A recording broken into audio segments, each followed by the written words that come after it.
Now, Defense Minister Asif of Pakistan did not know that this was a fake news story.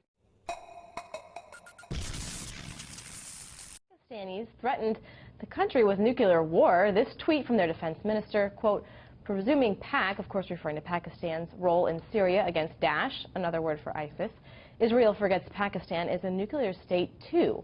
Evidently, the Pakistanis were responding to a fake news story made up on the internet.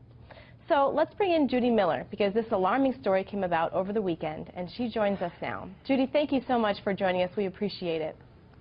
Thank you, and Merry Christmas to all, and Happy Hanukkah. Well, we've been talking a lot about Israel over the past, I don't know, 3-4 days. This tweet came out. It was a fake news story posted on AWD.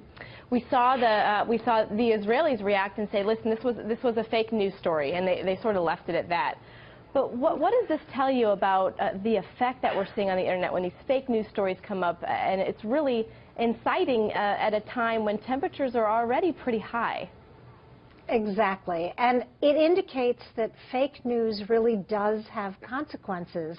And in this case, when you're talking about two nuclearized nations, you're talking about potentially severe consequences. Now, Defense Minister Asif of Pakistan did not know that this was a fake news story. But one would have thought that his ministry, someone in his government, might have checked it out before he replied in this extraordinary tweet. Especially considering the Israelis then replied to in a tweet. Right, and it was retweeted thousands of times, and in fact, I just checked online. Right. It's still up. It has not been removed. So it's not like it just gets deleted with a delete of 140 characters. So we're seeing this new world where we're almost as if policy is being made on Twitter on a number of occasions. Exactly. And, you know, this is really serious stuff, because what most people don't realize is that even our nuclear arsenal, some of it is still on a kind of very hair-trigger alert.